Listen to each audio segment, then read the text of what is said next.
क्यों खंगूरे च मारी जानो बाबू जी, मैंने डराई जाने हो।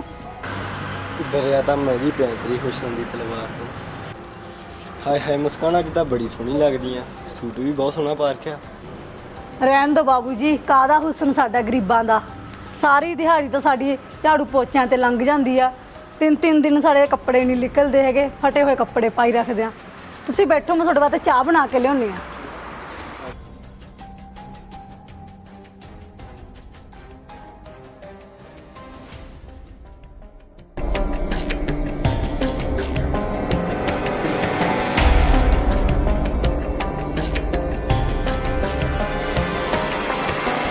बाबू जी कुछ होर तो नहीं चाहिए खाने ਨੂੰ?